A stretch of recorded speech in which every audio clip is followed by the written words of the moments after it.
levanto ante el pueblo entero de Colombia una alta bandera blanca de paz.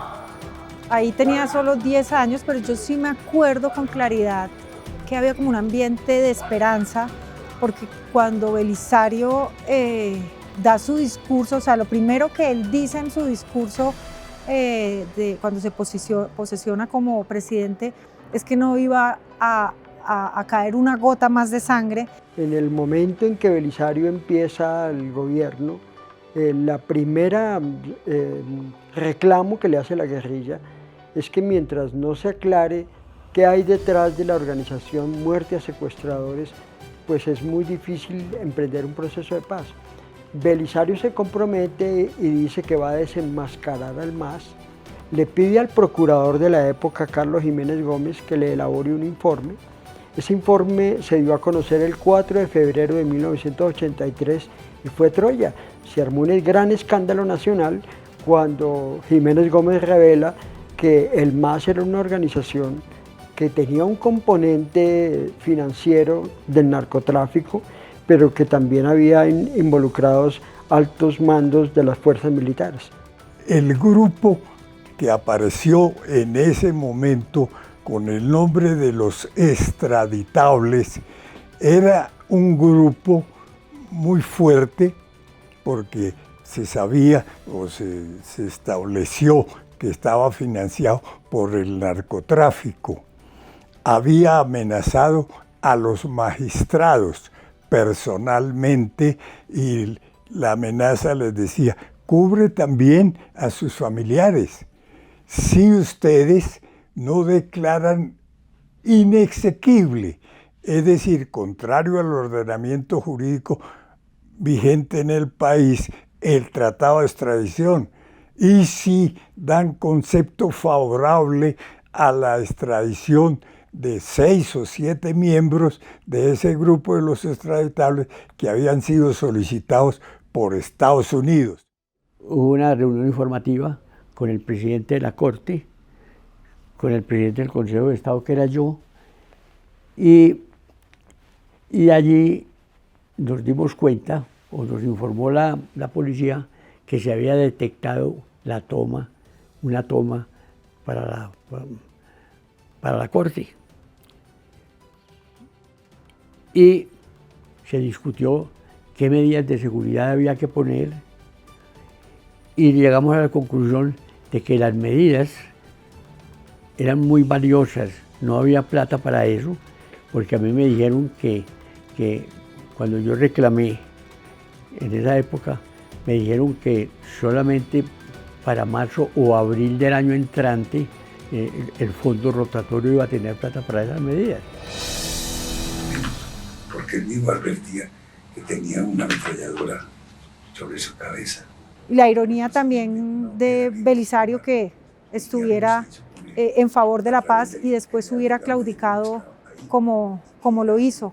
Supongo yo ahora que viniendo de un gobierno anterior tan beligerante, donde lo que regía era la mano dura por encima del derecho, que se le había dado poderes extraordinarios a la fuerza pública con el Estatuto de Seguridad, entrar en un gobierno que llamaba al diálogo, al consenso, a la paz, pues sí era un momento de mucha esperanza. Esto es lo que yo recuerdo y es por eso tan paradójico que después justo ese presidente fuera el que tuviera que hacerse cargo de lo que pasó el 6 y 7 de noviembre del 85. Lamentablemente le faltó coherencia y entender cuál era su rol como jefe de Estado, no solamente durante su gobierno, sino en los años siguientes, donde mantuvo silencio frente a lo que sucedió. El primer consejero de paz de Belisario Betancur, Otto Morales Benítez, cuando él renuncia a la Consejería de Paz en mayo de 1983, lo define de una manera precisa. Dice: los enemigos agazapados de la paz dentro y fuera del gobierno. Entonces eran siempre los sectores un poco militaristas, una derecha un poco recalcitrante, y todos aquellos que consideraban que no era viable una solución diferente a la solución militar para terminar el conflicto. no se hablaba en manera alguna en ese momento por parte del gobierno, ni por parte de la opinión, ni por parte de los investigadores, de una posible toma del Palacio de Justicia. Entonces, la amenaza era, como le digo, sobre la persona de los magistrados y sus familiares, que si no procedían como quería el grupo de los extraditables, corrían unos riesgos serios.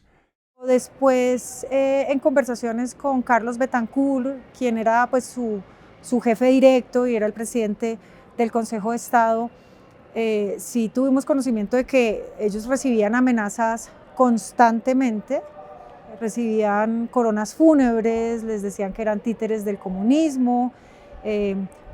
Todo esto por las investigaciones que venían realizando a miembros de la fuerza pública, justamente relacionados a casos de tortura durante el Estatuto de Seguridad. Ese tratado se había firmado en septiembre de 1979, pero de alguna manera se fue dilatando su aplicación, primero porque necesitaba una ley aprobatoria que se hizo en el año 80, y luego porque tenía que verse su constitucionalidad, de tal manera que a Belisario lo estrenaron con las primeras solicitudes de extradición, y el mismo presidente Betancourt no estaba tan seguro de aplicarle el tratado de extradición.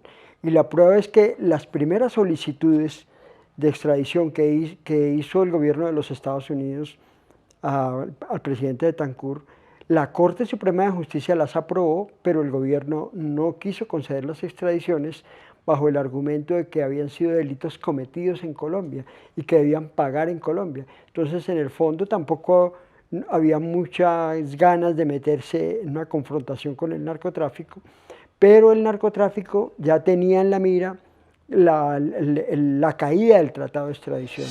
No se habló en ningún momento de una toma del Palacio de Justicia y tampoco de ello estaban hablando la opinión pública o los investigadores o la prensa o los organismos de seguridad del Estado. De eso no se habló. De manera que el asalto al Palacio de Justicia se produce sorpresiva e inesperadamente.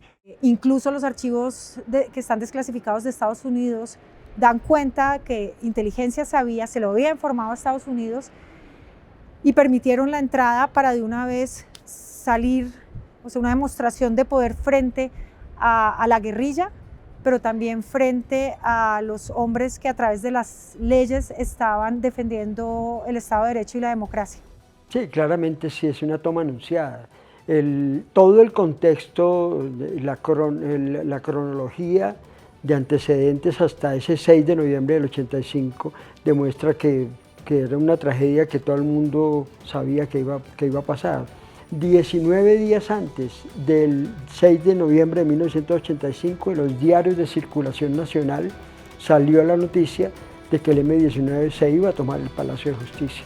Luego las autoridades estaban advertidas, los magistrados estaban advertidos, la sociedad conocía lo que iba a pasar. Era una toma anunciada. Yo tenía costumbre de ir todos los viernes a recoger a Jimmy y comprar un pollo y verles para la casa, compartir con las niñas. Pero él me dijo, no puedes venir como desde finales de octubre, no puedes volver a venir porque ya no te van a dejar entrar al palacio porque está molestando mucho, porque cogieron algunas personas con los planos del palacio y creen que se los van a tomar, se lo van a tomar. Entonces, para que te quedes afuera, no vengas. Pero no teníamos miedo, ni de hecho yo tuve miedo que a él le pasara algo cuando empezó la toma y me enteré. Pues porque él era un mesero y yo decía, esto va contra otra gente, los magistrados, los políticos, pero contra él no. Las noticias hablaron por los días de octubre, más o menos del 17-18, que el M-19 planeaba realizar una toma del Palacio de Justicia tipo Fedayín, se hablaba en ese momento, y que lo iba a hacer a propósito de la visita a Colombia del presidente de Francia, François Mitterrand, ¿cierto? Sí hubo temor en la casa. Ella nos contó incluso que un oficial de la policía la estaba molestando a ella, digamos, la estaba como cortejando y le dejaba guardar su arma en el escritorio debajo de la caja de la cafetería. Yesir Reyes, hijo de Alfonso Reyes, ejercía la profesión de abogado y fue a la cárcel unos días antes a visitar uno de sus presos. Lo que hace cualquier abogado penalista que ejerce la profesión.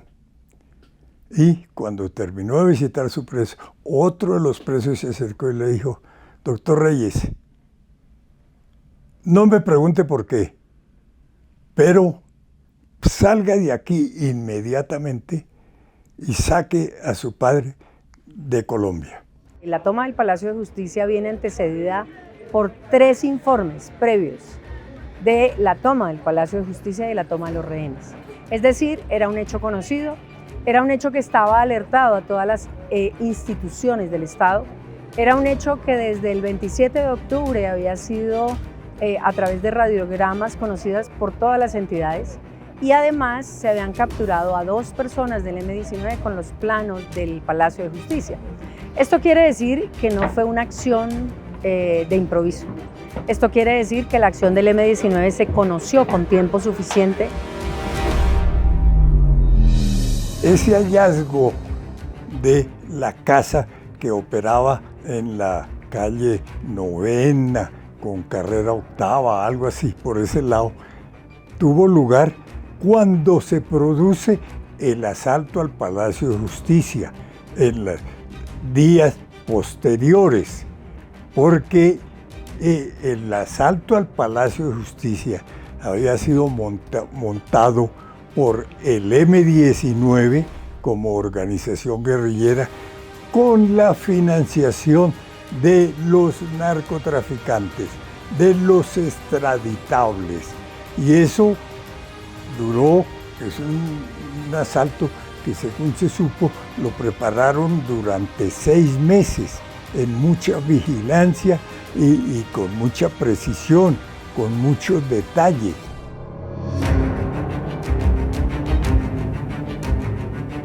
Alcanzó a trascender la creación de un grupo que se hacía llamar Muerte a Jueces. Así como había el Muerte a Secuestradores, este era el MAJ, Muerte a Jueces y Magistrados. De manera que el clima era bastante hostil contra quienes estaban en el deber de resolver la constitucionalidad del Tratado de Extradición. Se sabía de las amenazas que había contra los magistrados de la Corte Suprema de Justicia y del Consejo de Estado por las decisiones y las sentencias de graves violaciones de derechos humanos. Con esto lo que quiero decir es que el contexto significa que no era un hecho sorpresivo, era un hecho esperado. Y desde ahí podemos empezar a unir una serie de elementos que son importantes, como el levantamiento de la guardia el día 5 de noviembre de 1985 del Palacio de Justicia. Después de que se hace un gran estudio, que se detecta que hay amenazas reales, que puede haber riesgo de los magistrados de la Corte Suprema y del Consejo de Estado, inexplicablemente se levanta una guardia que se había puesto días antes por petición del presidente de la Corte Suprema de Justicia, doctor Alfonso Reyes Echandía. Obviamente los militares vivían muy ofuscados y bravos con la sesión de responsabilidad a la cual yo presidía,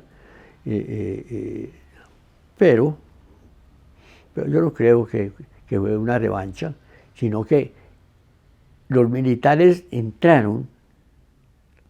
no entraron a salvar a nadie.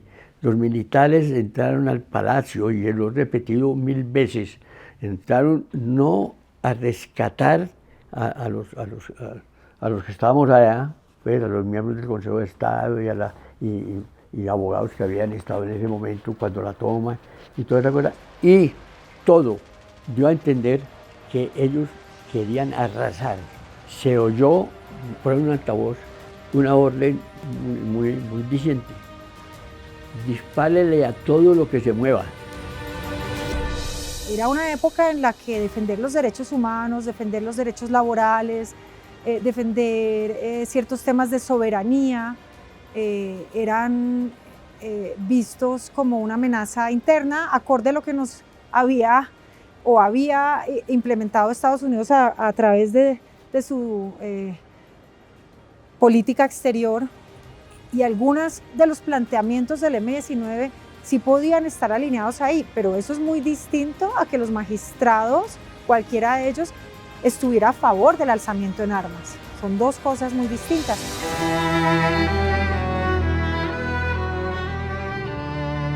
La señora médica era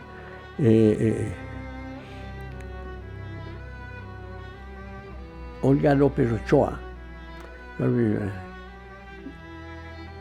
Y para mejorar el cuadro, la sala de tortura, por ejemplo, quedaba aquí, y aquí en un cuartico metieron a la hija, una hija pequeña, que le tocó oír los gritos y todo lo que se hicieron. Es decir, las torturas que uno cree que son excepcionales en la policía y en el ejército, eso no es cierto. Hubo otra tortura muy elocuente, muy importante, que fue Marcos Zambrano, que era un líder guerrillero. Lo cogieron en Cali, lo llevaron a la cuarta brigada, a la brigada de Cali, y por la noche, torturándolo, se les murió el Marcos Zambrano, que era el guerrillero. De manera que eso no era.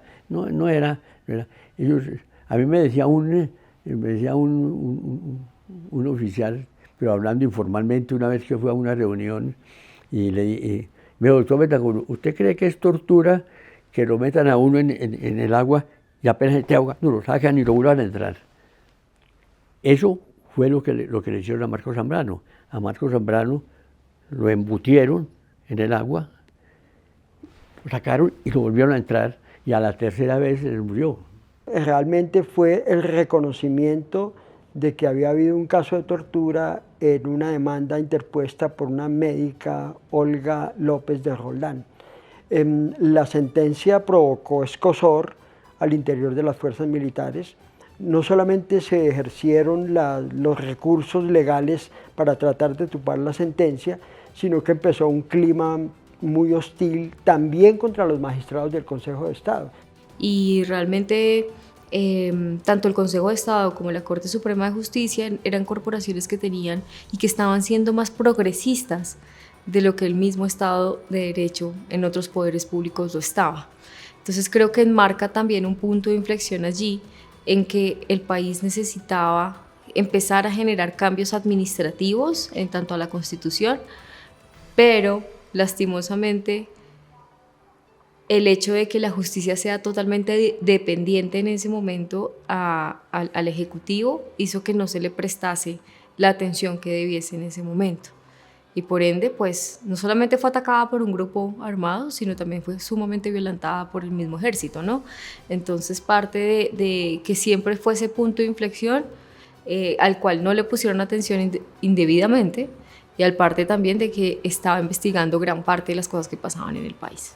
El magistrado Gaona había sido, si no estoy equivocada, el relator de un primer fallo a favor de la igualdad de género, estos temas ante los ojos de personajes de contrainteligencia de la época, educados de una manera violenta y antiderechos, era visto como una amenaza y era visto como ser parte de, o auspiciador o ideólogo, qué sé yo, de las guerrillas.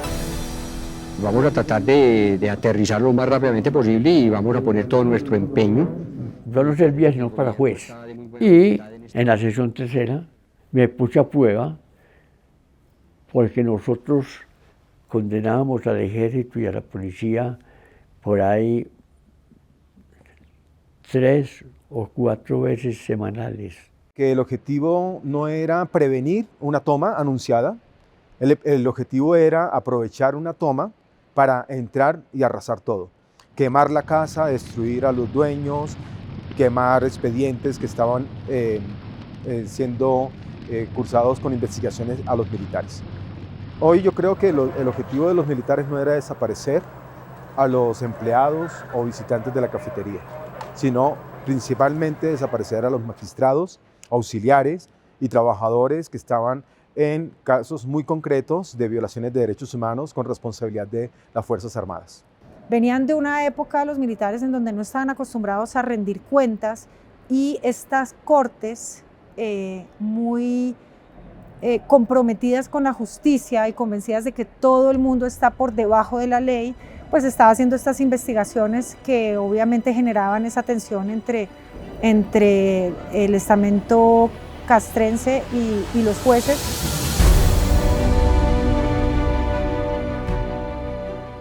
No había un solo miembro de las Fuerzas Armadas custodiando el palacio, donde trabajaban los colombianos más amenazados del país, los magistrados de la Corte Suprema de Justicia y del Consejo de Estado. Luego, la toma realmente se realizó de una manera muy fácil y luego la reacción militar fue inmediata. De ahí que hay la tesis de quienes creen que el ejército esperó a que el M-19 ingresara a Palacio para de alguna manera precipitar la confrontación. Y se dio una guerra a una cuadra de la Casa de Nariño, al frente de la Plaza de Bolívar, una guerra sin reglas de juego, donde, como lo manifestó meses después el procurador Carlos Jiménez Gómez, no se respetó el derecho internacional humanitario. Dijeron que había sido por orden de Reyes, del presidente de la Corte.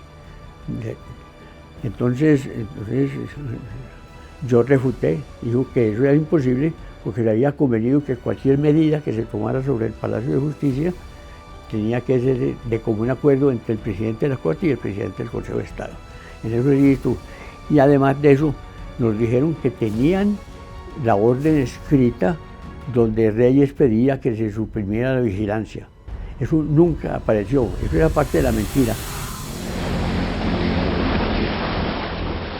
Yo me asomé por la ventana y en ese momento vi que pasó un tanque de guerra y ahí yo me di cuenta que esto era algo grande y algo violento y algo que no conocía. Y bueno, y todo lo que pasó después, pues digamos, yo tengo muy presente ese momento del tanque, ¿no? Que coincide un poco como con ese sueño ahora que estoy hablando de esa cosa grande y pesada encima de mi papá.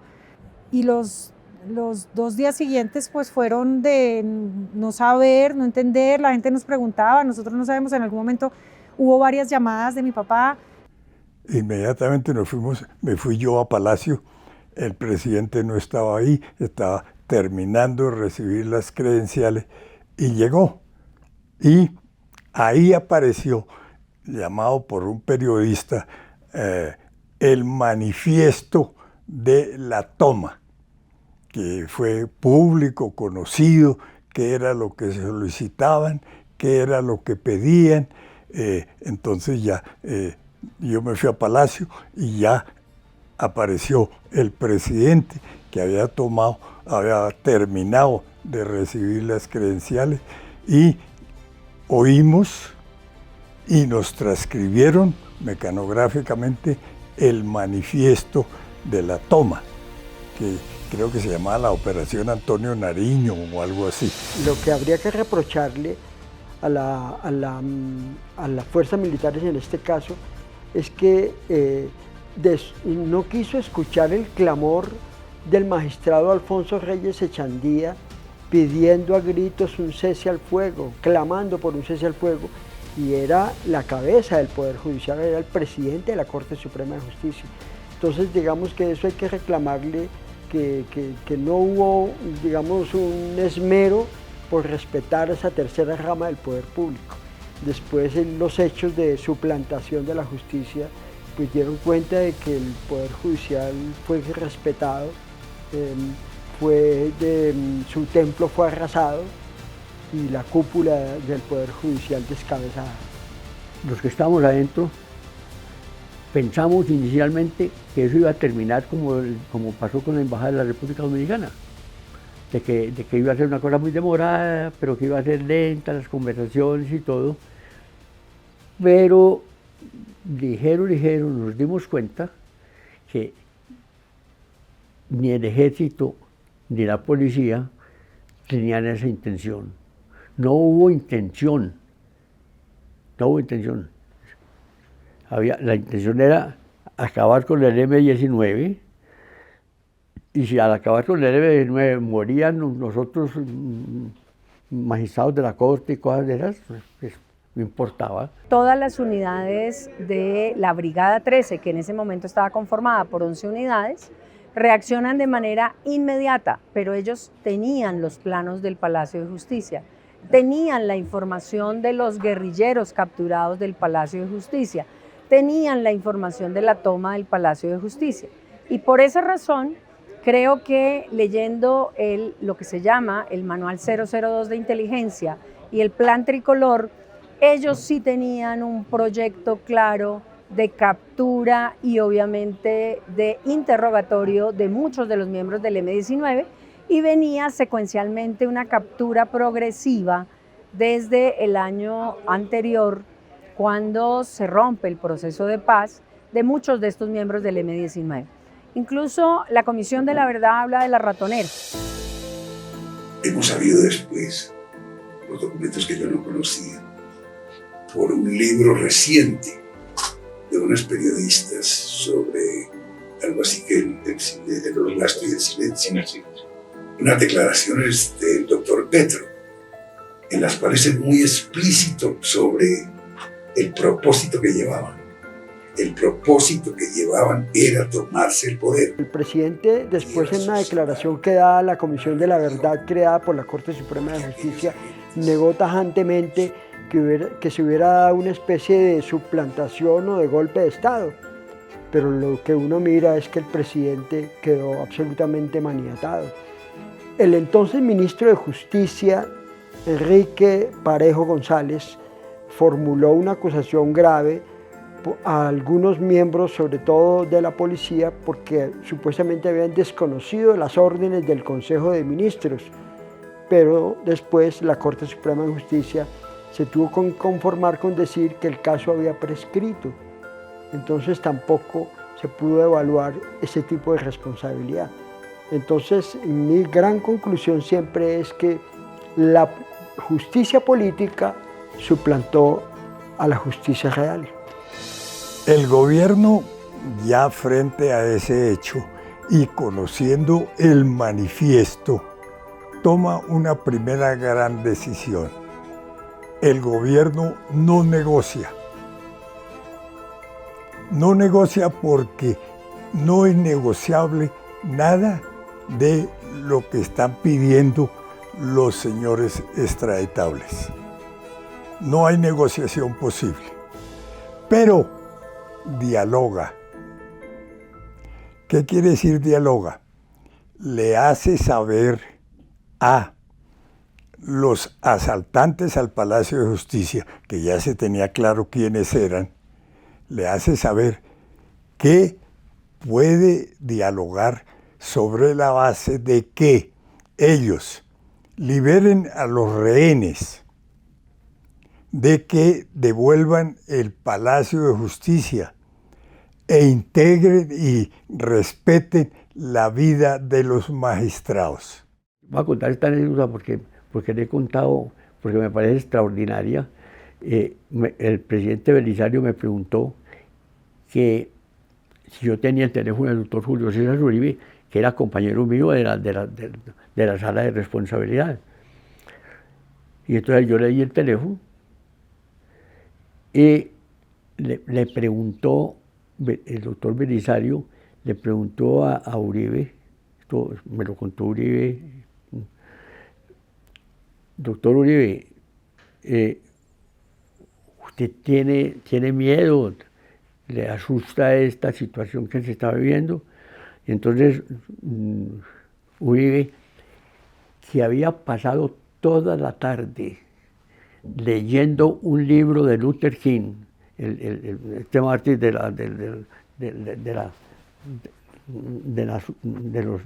los morenos en Estados Unidos, le contó esta anécdota que es bellísima.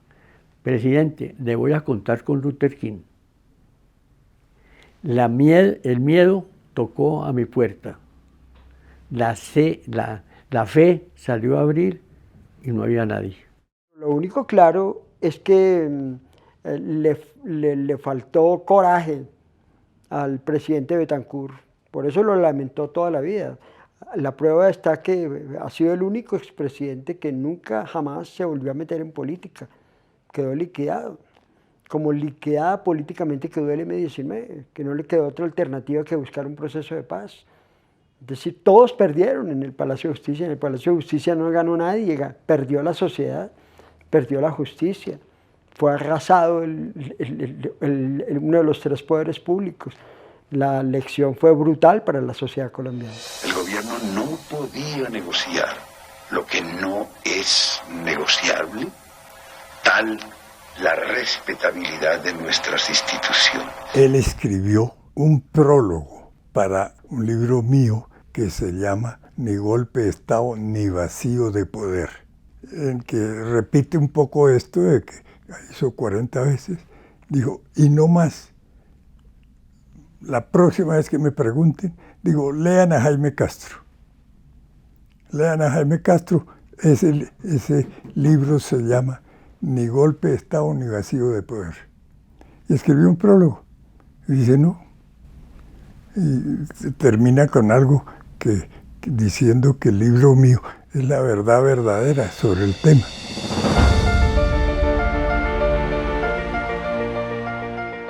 Es que al no ser un hecho casual, al tener una misión clara y al ver que hay ejecuciones extrajudiciales en muchos casos, la idea que animó a miembros del Ejército Nacional en algunos casos fue acabar con miembros del M-19.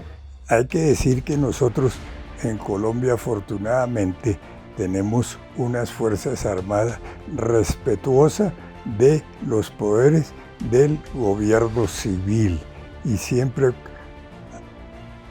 cumplen las órdenes que reciben del mando militar y eso ocurrió en ese entonces no se puede vincular el tema de los militares a la toma del Palacio de Justicia. Se ha implementado una cultura militarista que legitima este tipo de violencias, que no entiende cómo debe funcionar un Estado de Derecho y que nos ha puesto entre connacionales a pelear unos con otros sin entender realmente que debemos es exigir a la fuerza pública que sea garante de nuestros derechos.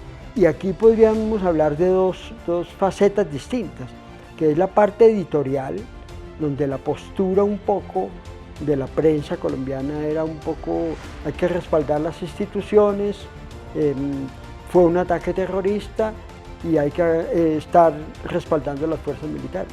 La parte informativa, la reportería fue la que fue atando los cabos de que más allá de la defensa del Estado, pues se habían presentado episodios de exceso de fuerza y ya fue cuando empezó como la discrepancia con la narrativa oficial, la que se quería imponer en ese momento y el país empezó a conocer los detalles de que había personas desaparecidas, que habían ocurrido episodios graves directamente de violación del derecho internacional humanitario. La sociedad colombiana debe reconocer que si bien nadie esperaba y podemos criticar la acción del M-19 de tomarse el palacio, nada justifica esa retoma militar, ese arrasamiento no solamente del edificio, de hacerlo ya más, sino el arrasamiento de vidas humanas. Nada justifica la desaparición forzada. Nada justifica que 40 años después sigamos buscando a muchos desaparecidos del palacio. El asalto era para la toma del poder. Eso no hay que perderlo de vista. Los asaltantes no estaban cometiendo un acto terrorista más. Se habían pasado ya al terrorismo, pero no estaban diciendo, entonces, ¿cómo tomar la Caja Agraria o el INCORA de uno u otro municipio? Es el poder. Nosotros hemos venido por el poder y vamos a hacer aquí, hay unas declaraciones de Gustavo Petro en ese entonces, vamos a ir de aquí al Palacio de Nariño, acompañados del pueblo y de armas para tomarnos el poder. Aunque parezca menor, los habían instruido sobre el número de escalones que tenía la casa de Nariño, desde la puerta hasta el segundo piso. El baño que yo califiqué siempre como el baño trágico quedaba entre el segundo y el tercer piso. Allí se refugió Almarales con parte de su gente y obviamente con magistrados del Consejo, con magistrados de la Corte. Allí hubo una cosa que muestra también que el ejército no fue a salvar a nadie. Pues fue lo que los llevó a ellos a ir a ese lugar y a romper la pared y a disparar. Por la tarde, con un rocket, rompieron la pared oriental del baño. Hicieron un agujero, porque yo lo vi, porque nos tocó, y era un agujero que tenía por ahí 1 metro, o 80 o 1 metro, y lo que hicieron fue que cuando cesó la explosión y toda esa cosa, dispararon hacia adentro. Allí, en ese disparo hacia adentro, murió el magistrado Montoya Gil, que era de la Corte Suprema.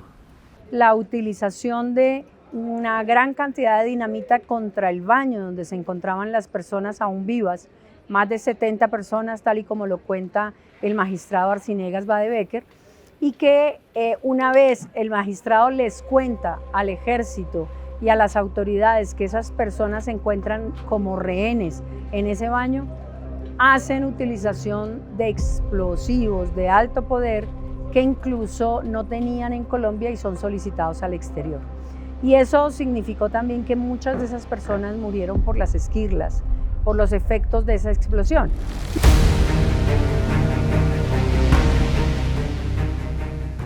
La policía fue al anfiteatro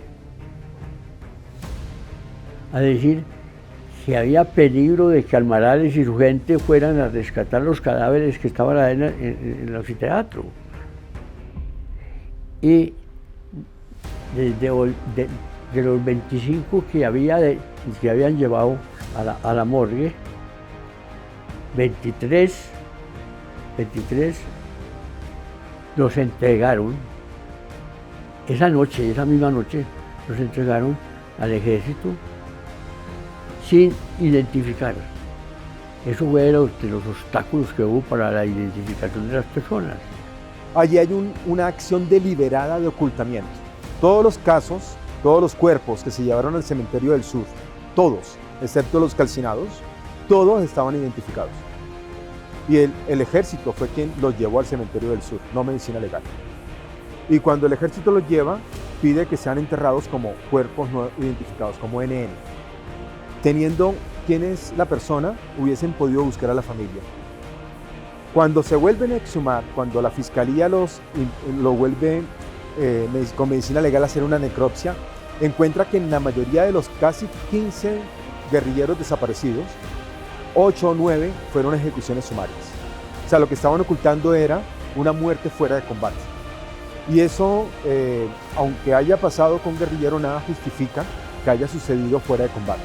Nada justifica la desaparición forzada. Ordenaron con mangueras lavar los cadáveres, trasladarlos todos al primer piso del palacio, borrar pues, las principales evidencias. El director de medicina legal de la época, Egon Lichtenberg, concluyó categóricamente que había carecido totalmente de criterios técnicos todo lo que había sucedido. Y posteriormente pues, llegó la orden de que había que inhumar la mayoría de los cadáveres que fueron llevados a una fosa común en el cementerio del sur. Entonces realmente todo el procedimiento posterior a la toma fue gravísimo. Y yo encontré que había unos empleados de la EDIS que estaban lavando el baño. Yo pregunté, ¿quién dio esta orden tan absurda? No, a nosotros nos dijeron que como el baño estaba tan sucio había que limpiarlo para borrar la huella, porque de la línea de fuego del boquete que se hizo en el costado oriental a los cubículos de los baños que estaban aquí, se veía claramente que habían disparado en esta dirección, de abajo hacia arriba.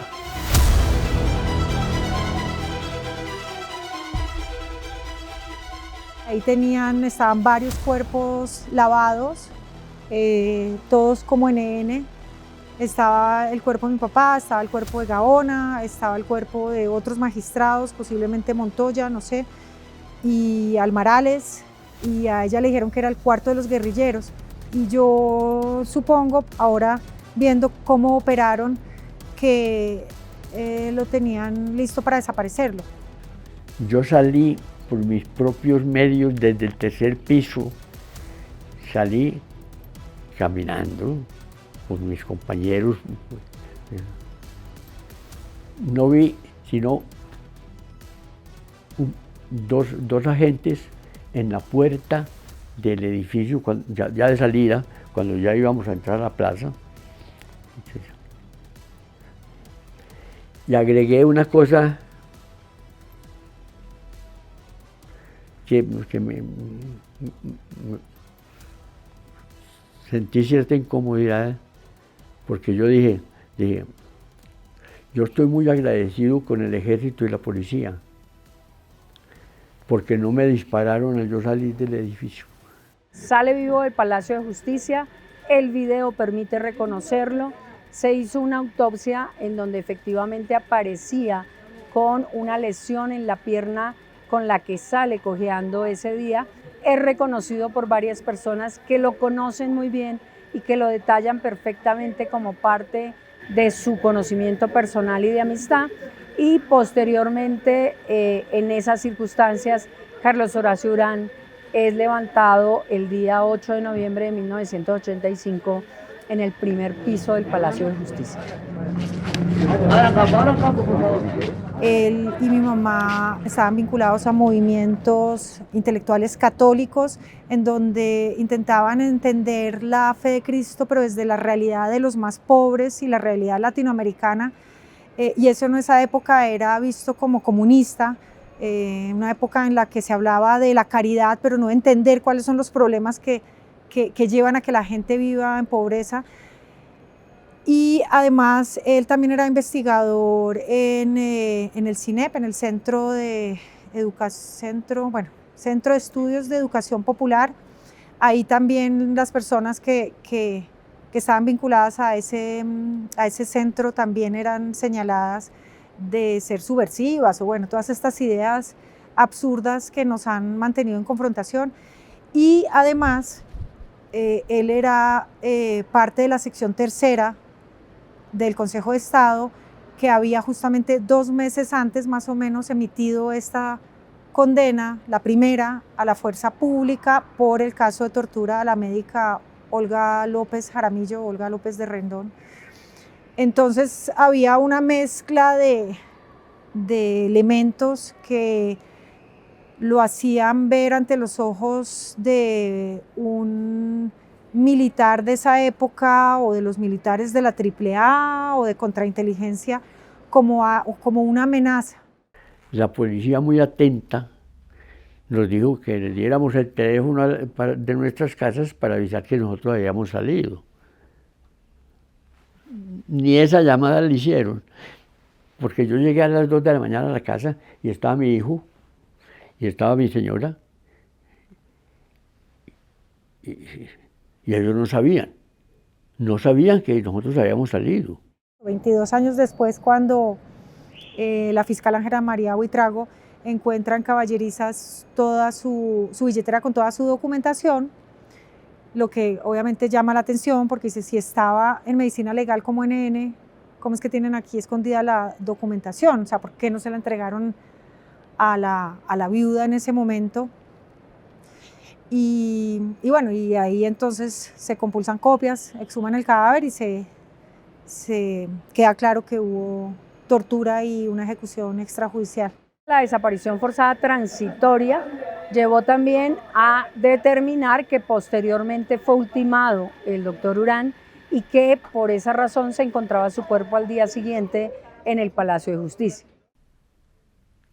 Yo cuento esto porque fue la primera vez que yo lloré. Bajamos, estaba cerca, el ministerio quedaba muy cerquita, y bajamos y fuimos a ver las ruinas. Y lo que más me impactó a mí fue que yo es como si esta casa se quema y no aparecen sino estas columnas, pero todo esto desaparece. Entonces eso era como un gran estadio. Entonces a mí yo me puse a llorar. Y me corrí detrás de una puerta y había un soldado al lado de una bolsa negra de polietileno. Él la estaba como custodiando y cuando yo me calmé, le dije, ¿qué era eso? Y me dijo, parece que es el presidente de la Corte. 1, 2, 3, 4. 4, mire, 4. Mire. Los colombianos empezamos a enterarnos que murieron 11 magistrados, que murieron casi 100 personas dentro del Palacio de Justicia, que hubo personas desaparecidas. Pues realmente partió en dos la historia de nuestra generación. Yo siempre he dicho que la generación de mis padres o de mis abuelos tuvieron un antes y después del 9 de abril de 1948. Mi generación y las que estuvieron cerca a la mía se parten en dos, antes y después del 6 y 7 de noviembre de 1985. Claro que había incluso un libro, el famoso libro azul, que está dentro del expediente, en donde los nombres de muchas personas del país, incluso expresidentes, estaban siendo considerados como comunistas, trotskistas y chauvinistas. Y eso significaba decir que había posiciones en particular que hacía pensar la cercanía o no de estos magistrados con esta clase de ideas más que de grupos.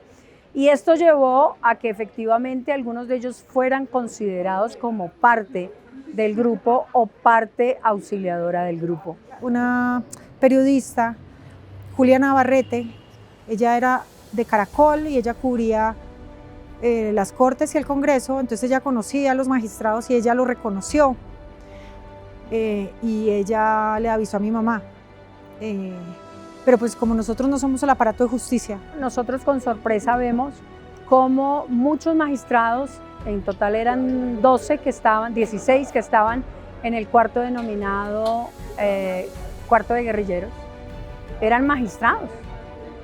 Solamente estaba Andrés Almarales, que sí hacía parte del grupo guerrillero, pero estaban otros magistrados como Carlos Horacio Urán, la magistrada Berta y demás, que los hicieron pasar como si estuvieran siendo parte del grupo de los guerrilleros. Ninguno de los funcionarios del Consejo, de la Secretaría y demás, le fueran a ayudar a los guerrilleros, eso era parte de la defensa que ellos estaban esgrimiendo, porque como ellos no acataron ninguna orden, la orden de ellos fue matar, no más. Eso es decir una cosa distinta a estas alturas. Y en el caso concreto de mi papá, él incluso escribió y habló sobre sus estudiantes, sobre los grupos, bueno, concretamente creo que el M19, bueno, otros grupos armados y su actitud mesiánica de quererse tomar el poder por las armas. Habría planteamientos en los que coincidían, pero nunca a través de las armas. Estos eran magistrados, eran hombres de leyes, eran hombres humanistas, eran hombres demócratas, eran los que sacaban la cara por el Estado de Derecho de esa época.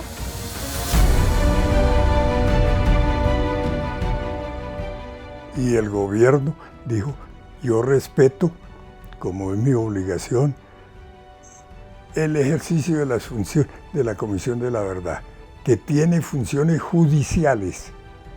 No queremos interferir las funciones judiciales de esa comisión. Y la comisión actuó con toda libertad y con toda autonomía. La entonces ministra de Comunicaciones, Noemí Sanín, en la Comisión de la Verdad, desmintió categóricamente.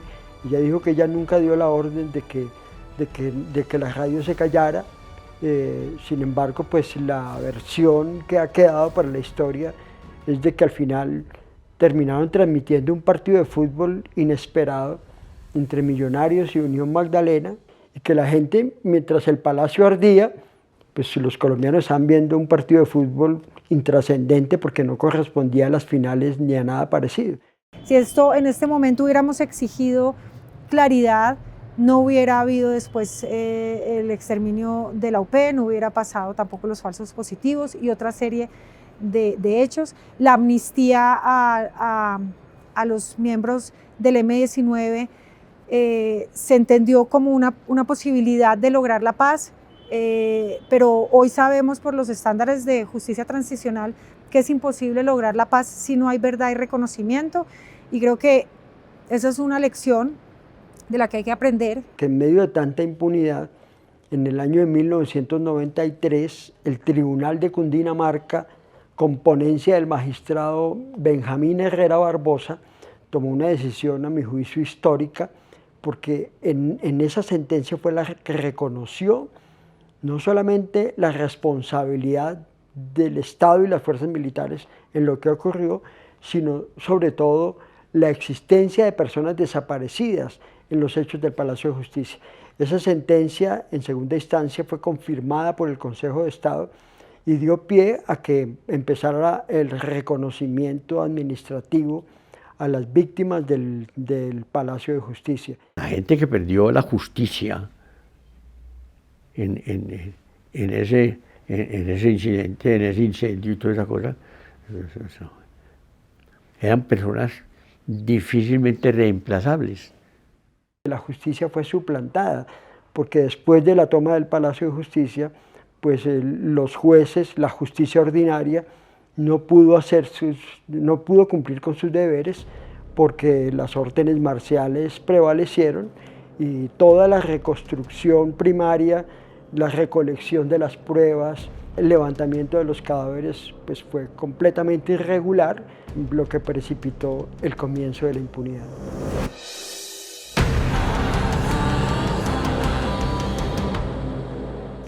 Héctor Jaime llegó a trabajar porque una prima mía lo vinculó con su novio, que en ese tiempo se llamaba Joaquín, y él había recibido la cafetería como concesión, porque esa cafetería se la cedían a la gente por el fondo rotatorio, tenía entendido yo.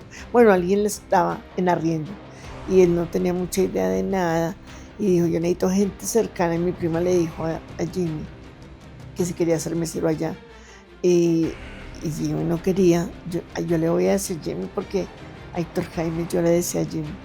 Y Jimmy no quería, pero cuando ella le dijo que las propinas eran buenas porque era para atender a magistrados, dijo, no, sí, claro. Y de lunes a viernes, pues mucho mejor. Y así fue que él empezó a trabajar en el Palacio. Mi papá y mi mamá llegaron a trabajar en la cafetería en el restaurante del Palacio de Justicia en el año 85, aproximadamente en el mes de mayo. Ellos llegaron a trabajar acá porque mi abuelito, que era abogado, era amigo de uno de los magistrados de acá del Palacio de Justicia, y él fue quien les dio la administración del restaurante del Palacio de Justicia a mis papás. Cristina pues era una persona que le gustaba mucho el tema social, el tema de los idiomas, hablaba, leía y escribía francés. Momentos antes o unas semanas antes de la toma del Palacio estaba gestionando una beca para estudiar en la Universidad Complutense de Madrid, un posgrado en Ciencias de la Educación. Fue la persona que me enseñó prácticamente a leer, por eso ya me leía las tiras cómicas los días domingos. No entendía para dónde iba a coger. Yo tenía hasta tercero bachillerato, cómo iba a mantener 4 niñas. Cambia todo. Mis hijas se quedan sin papá, pero también se quedan sin mamá, porque yo empecé casi que a la siguiente semana a trabajar en lavando baños, a hacer muchas cosas que pues no son denigrantes, pero jamás me imaginé.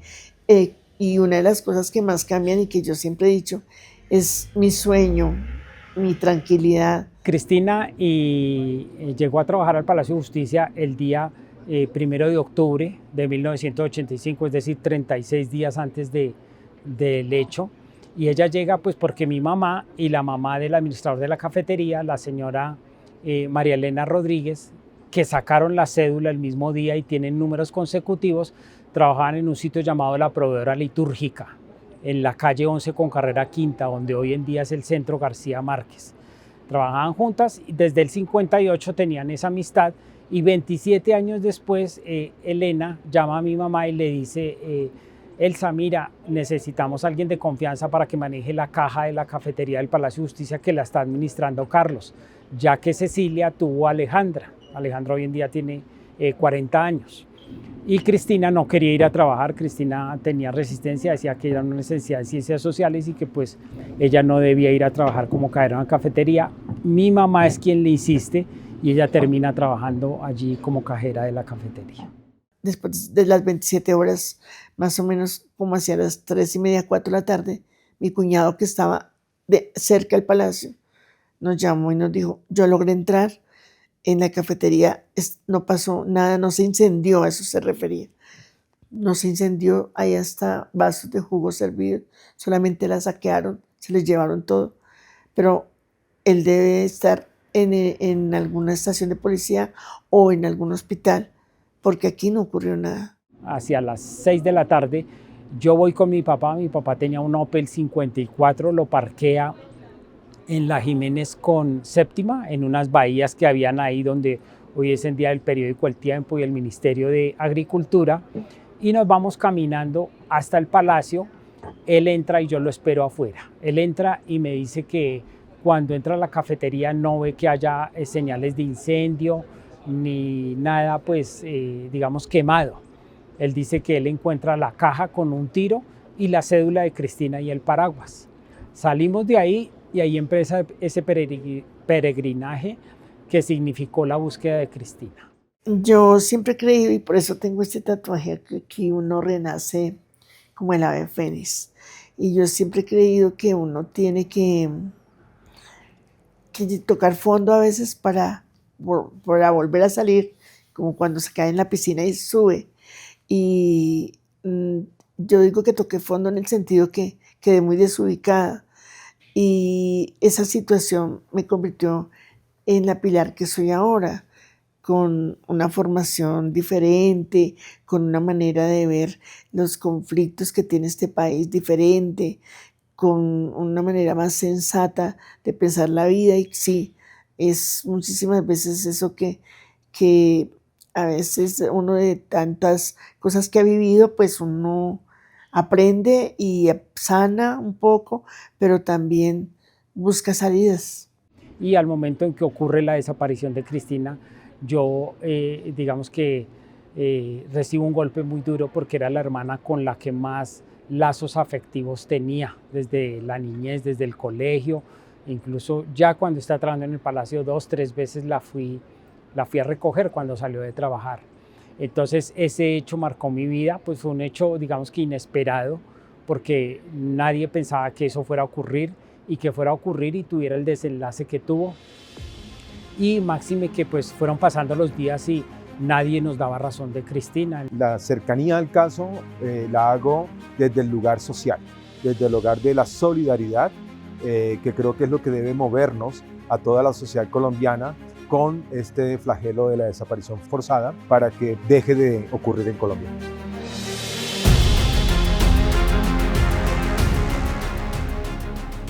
El Consejo Superior de la Judicatura crea mediante un acuerdo, el 2 de noviembre del 2023, este centro de memoria a partir de diferentes acciones, archivos de memoria que habían quedado como legado documental de la Comisión de la Verdad 2005-2010.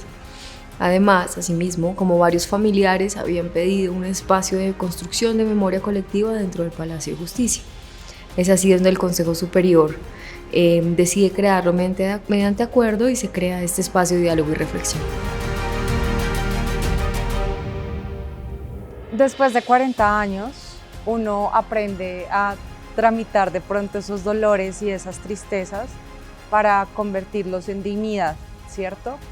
Las reclamaciones que nosotros hoy hacemos de justicia, de verdad, de búsqueda de nuestros seres queridos, por lo menos yo no las hago a través de ese dolor y de esa tristeza, sino que las hago a través de la dignidad que pues me fue inculcada.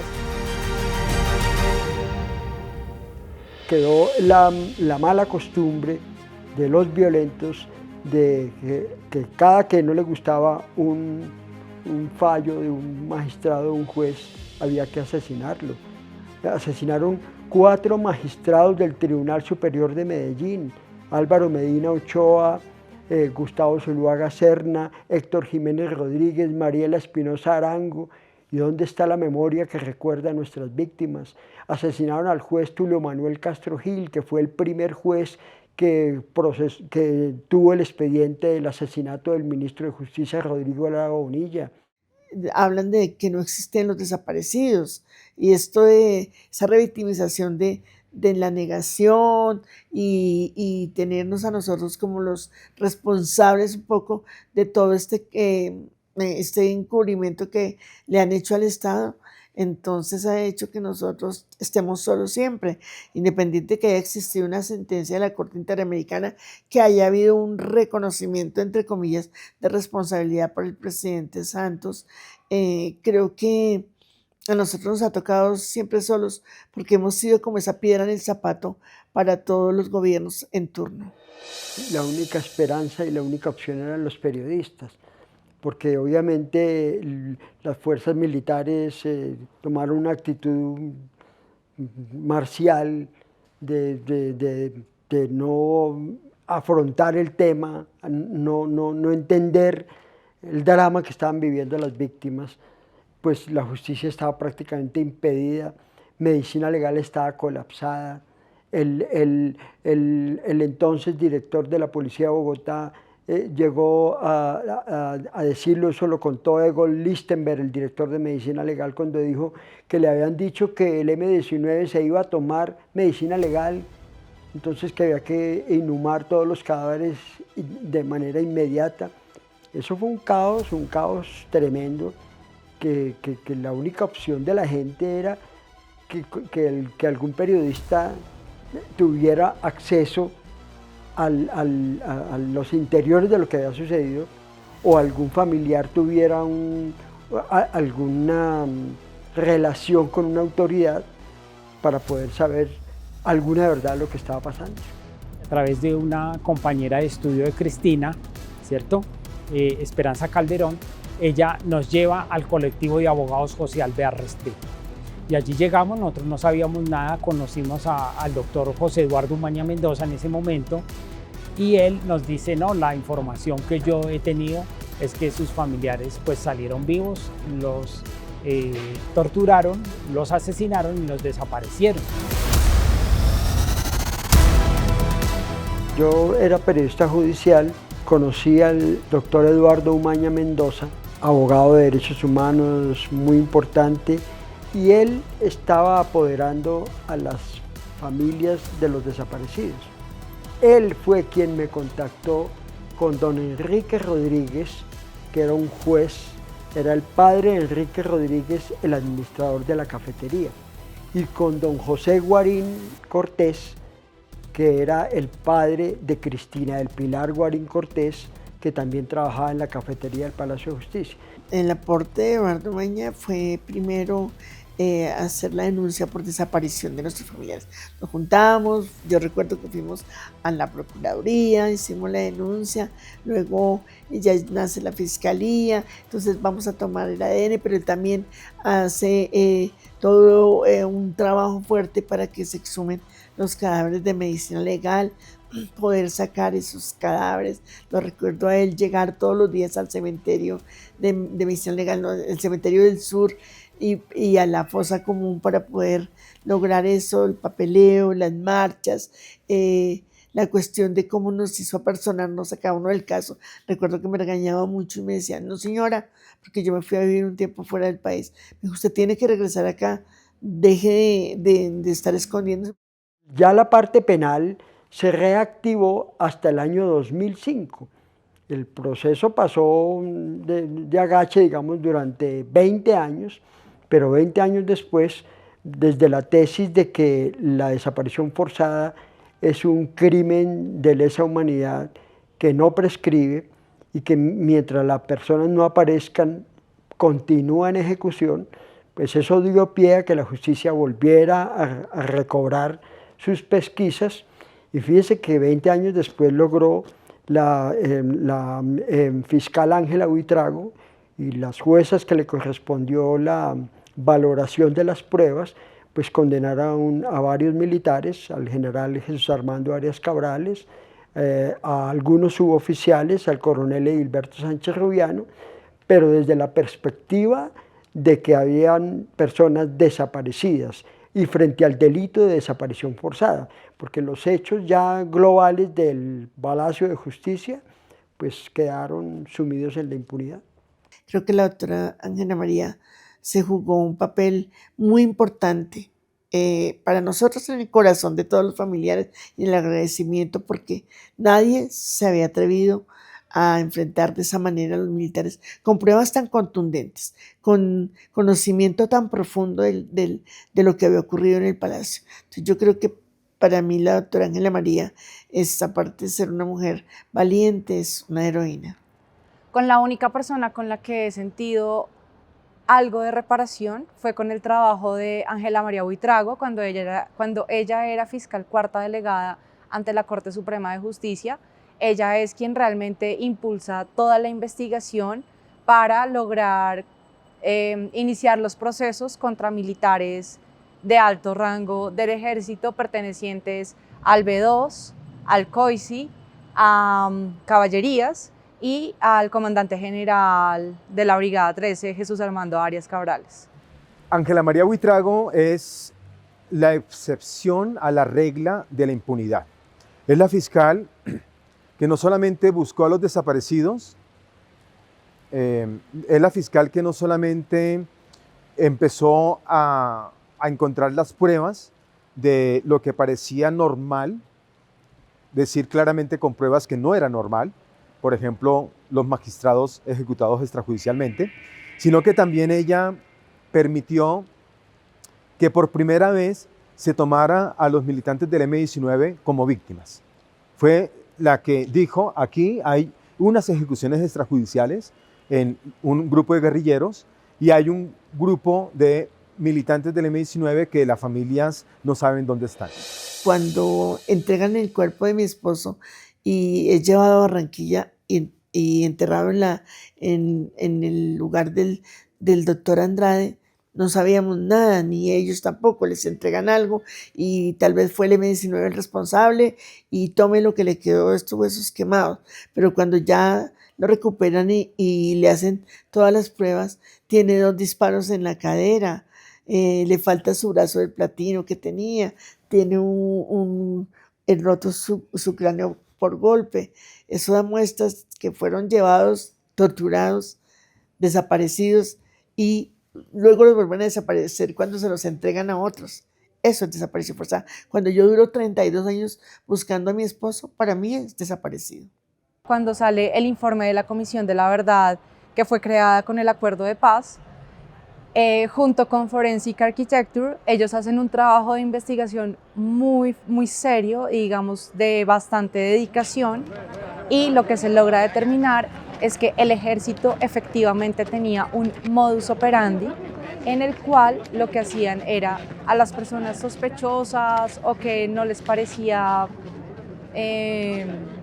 digamos que no se encuadraba dentro de sus parámetros, las retenían, las llevaban a la Brigada 13 y a Caballerías para torturarlos, y luego pues algunas personas salían con vida y otras personas pues fallecían dentro de las torturas. Conocimos el testimonio de una persona que dice ser agente de inteligencia, Ricardo Gámez Masuera, en que informaba, entre otros hechos, de las torturas a personas que salieron vivas del Palacio de Justicia.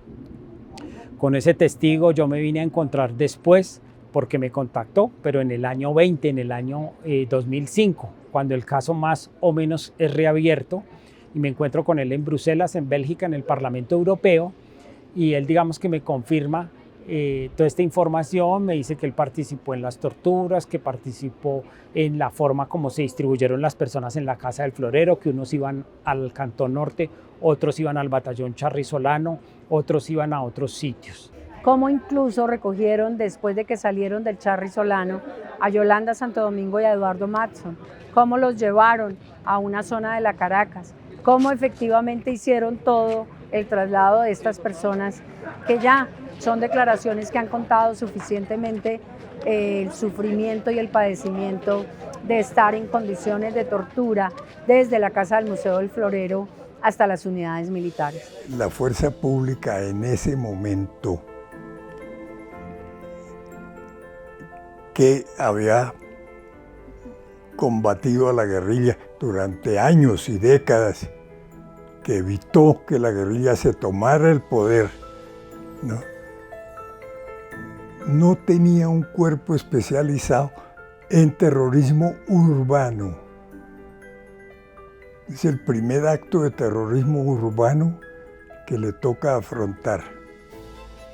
Estaba preparando ese cuerpo y lo dirigía un capitán que, si no recuerdo mal, fue de apellido Talero, porque murió ahí. Él bajó en helicóptero, porque hubo un helicóptero de la policía que bajó unas personas en la terraza. Él bajó y la puerta entre la terraza y el cuarto piso estaba cerrada, con seguros, seguramente para evitar asaltos a las máquinas de escribir y a los computadores de la delincuencia ordinaria. Y el coronel rompe esa puerta con ametralladora y entra. Y cuando él entra, la guerrilla, que sabía que era la puerta de entrada de la terra, lo está esperando y lo da de baja. Lo que hace falta para que yo pueda sentirme resarcida, para que yo pueda sentir que hay justicia en el caso de mi papá y de sus compañeros de trabajo, es una investigación seria y profunda, no solamente de lo que sucedió el 6 y 7 de noviembre de 1985, sino de lo que sucedió con ellos. Es decir, hay un video muy claro en el que se ve a mi papá saliendo con vida del Palacio de Justicia, siendo llevado a la Casa del Florero. Sin embargo, por parte de la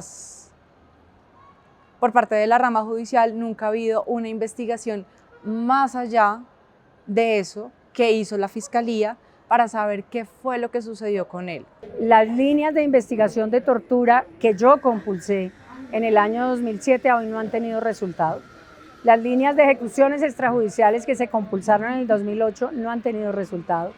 Las líneas del proceso de Carlos Horacio Urán han tenido dos decisiones que inclusive son contraevidentes con lo que dice la Corte Interamericana de Derechos Humanos. Y eso significa que no se ha profundizado más allá de lo que quedó la investigación en el año 2010 y obviamente con las sentencias proferidas por la juez 55 y la juez tercera. Este no va a ser un espacio donde va a estar todo lo que pasó.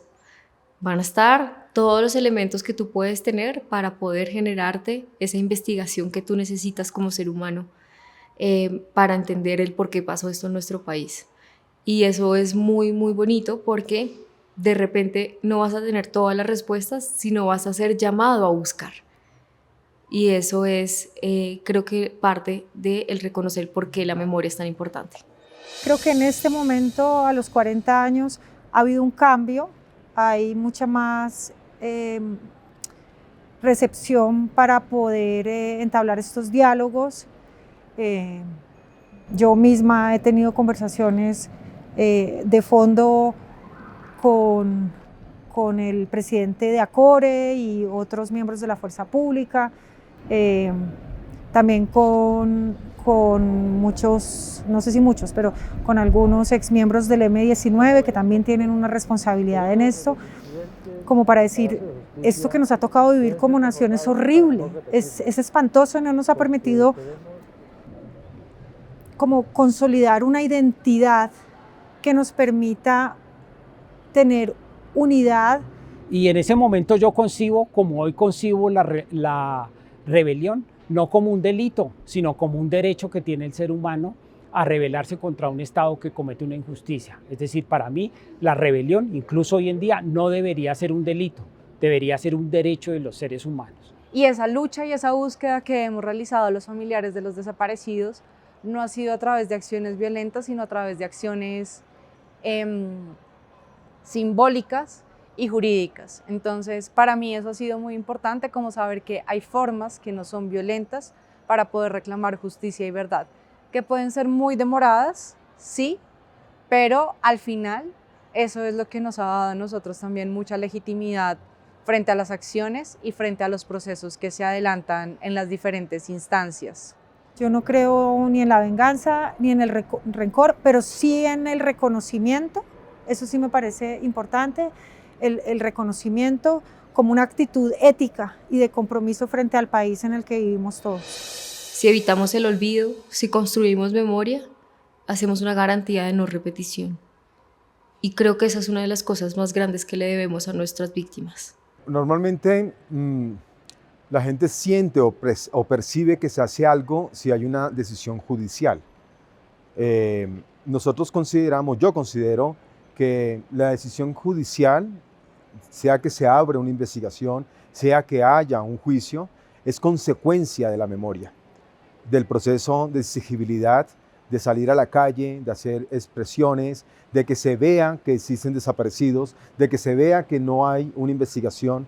Y eso fue lo que hicieron los familiares y las organizaciones durante más de 2 décadas. Entonces, parte también de entender este acontecimiento desde una mirada humana, desde una mirada desde la memoria, desde las diferentes memorias que hay alrededor de esto.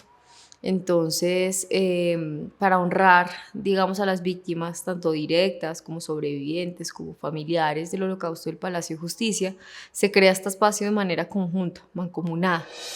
Pero recordemos que aquí no asesinaron a un magistrado, asesinaron a un ser humano, a una persona que era padre, hermano, esposo, o si era mujer, pues que era madre, esposa y hermana. El estar con la familia durante todos estos años, el hacerme de alguna forma parte de ellas, de unas más que otras, como en todo, me ha servido a mí para convencerme y decirle a los demás que la búsqueda no puede ser solamente de los familiares. La búsqueda tiene que ser rodeada y debe ser de toda la sociedad. Tenemos que poder lograr avanzar y construir memoria pero sobre estos hechos, pero para que nos sane, para que nos fortalezca. No una memoria vengativa, no una memoria que nos mantenga en quién tiene la culpa, sino en una memoria que nos permita entender, ser conscientes que hay cosas que no se pueden aceptar y que las tenemos que transformar para avanzar como nación, como una nación unida, una nación que ha vivido cosas horribles, pero que a partir de ahora las quiere hacer de una manera diferente y que queremos vivir en democracia y en paz. El Estado me informa que aparecieron algunos fragmentos óseos de mi hermana quemados con la ropa no quemada, curiosamente, o sea, la ropa sí no se quemó, pero los huesos sí se quemaron, revueltos con una persona que estaba en un cementerio del norte de Bogotá, la señora Marina Ferrer. Ese es un hecho que fue pues fuerte, porque fue un tema de alegría, pero también de tristeza. De alegría pues por encontrar algo de mi hermana y poderle dar a ese algo una cristiana sepultura. De tristeza porque consideré que quienes deberían estar ahí primero recibiendo los fragmentos óseos quemados de mi hermana eran mi papá y mi mamá, que fueron los que la trajeron al mundo. Es otra paradoja, ¿no? Uno sentirse afortunado porque puede enterrar a su familiar que fue ejecutado. Pero en Colombia el nivel de violencia es tal que uno tiene hasta que sentirse agradecido que puede enterrar a una persona que fue ejecutada.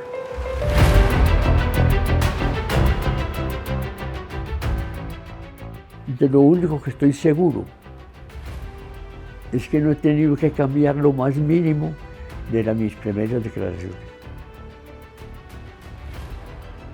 A mí me tocó hablar de esta tragedia a los 8 o 15 días del incendio. Ya que luego tenía todo aquí. Y no he tenido que cambiar absolutamente nada. Desde los comienzos del sistema republicano, lo que realmente hizo distinto el mundo de las monarquías al mundo de la república fue la justicia independiente. Ese sigue siendo el gran objetivo de las sociedades, incluso del presente, porque sin justicia independiente, sin justicia libre, pues no hay democracia, claramente. Entonces, todo ese tiempo tan de acoso, de violencia contra el Poder Judicial, pues la que se vio afectada fue toda la sociedad. Entonces, el Poder Judicial es la garantía de una sociedad libre. Es importante que la sociedad no olvide esos hechos, que los tenga presentes para evitar una nueva ocurrencia de los mismos. No para sacar provecho político de ellas, no para pasar a ser grandes actores, ¿no? O protagonistas de los sucesos, sino para eso, para evitar que vuelvan a tener ocurrencia. Muchas veces las víctimas desde hace 40 años nos han dicho nunca hemos tenido un espacio para hablar de lo que nos sucedió, nunca hemos tenido un acompañamiento psicosocial, nunca hemos tenido también un espacio en el que yo vea el rostro de mi familiar. Eso hace parte también de la reparación simbólica y para eso también es este centro de memoria, porque la toma y retoma o holocausto del Palacio de Justicia es un acontecimiento que rompió el país en dos. Pero de manera institucional se ha visto, pero no de manera humana. Y aquí, al tener un espacio extrajudicial, le damos un espacio netamente humano y dignificante, desde la memoria. Lo que debe ocurrir es la no impunidad, es decir, la sanción. Porque el Palacio de Justicia está vivo hoy, en las ejecuciones extrajudiciales de la Popa, en las ejecuciones extrajudiciales del Cesar, en las ejecuciones extrajudiciales de Soacha. Está vivo el Palacio de Justicia, es un procedimiento que llegó al tuétano de muchos funcionarios y que se sigue reproduciendo porque no hay sanciones. Ojalá la JEP, con esta sentencia, en particular de los casos 03 y 01, pueda generar una conciencia en las personas de que nadie es dueño de la vida de nadie y que desde ese punto de vista la obligación de las autoridades es proteger la integridad de las personas, sea delincuente, sea civil, sea ciudadano. Incluso el delincuente, el guerrillero, la persona que esté cometiendo un delito debe ser puesta a disposición de un juez de manera inmediata. Pero las vías de hecho, la desaparición, la ejecución extrajudicial, lo que significa es que en Colombia la pena de muerte sigue viva. Sí, el Palacio de Justicia, después de 40 años, no esclarece la verdad de lo que aquí ocurrió. Vamos a continuar con un ciclo de impunidad década tras década, no solamente por lo sucedido en el Palacio, sino porque lo que pasó en el Palacio de Justicia ha generado todas las desapariciones forzadas posteriores en el país.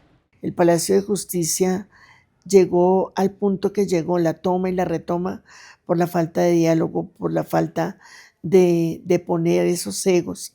Siento que esto de que nosotros como militares podemos coger a estas ratas allá y las matamos sin pensar que había gente alrededor, sin pensar que había otros. Entonces es eso, es de poner los egos, los orgullos, tanto del M-19 como del ejército, porque el M-19 no hay que quitarle la responsabilidad sobre que nos tomamos el palacio sin importar lo que ocurra, porque ya lo hicimos con la embajada dominicana y eso fue lo que ocasionó que los egos, la falta de diálogo tuvieran este final tan triste en la toma y retoma del Palacio de Justicia. Lo que hacemos no es una forma de venganza frente a quienes ejecutaron los hechos, simplemente es la forma en que se debe implementar la justicia. Es decir, si tú cometiste un delito, tienes que pagar por el delito que cometiste. Entonces, los procesos que nosotros hemos adelantado para que hoy haya algunos responsables sancionados no es por venganza, sino porque es importante reconocer quiénes son los responsables de la desaparición de mi papá y de sus compañeros de trabajo. La principal lección es que los acuerdos de paz deben ser respetados, ¿cierto? La palabra debe ser respetada, cosa que no ocurrió y que llevó a la toma del Palacio de Justicia. Y creo que una de las grandes enseñanzas de lo que fue el Holocausto del Palacio de Justicia es el hecho de que todos los conflictos armados, ¿sabe dónde terminan? En una mesa, en una negociación, en un acuerdo y no en la confrontación. Esa confrontación dejó unos desaparecidos, dejó unos muertos, dejó un comando guerrillero liquidado, más no una guerrilla liquidada porque después siguieron muchos hechos de guerra. La memoria es como ese terremoto constante, ese mover las placas tectónicas de la sociedad. Cada vez que hacemos memoria, estamos diciendo no solamente no olvidemos lo que pasó, sino hagamos todo lo posible para que no vuelva a pasar. Entonces la memoria es como esa voz de la conciencia social que te está diciendo esto que ha sucedido, tenemos que hacer algo para que haya justicia, pero también para que no se repita. Y desde la memoria se puede estar construyendo una nueva humanidad, una nueva sociedad, desde la sensibilización de ese daño causado.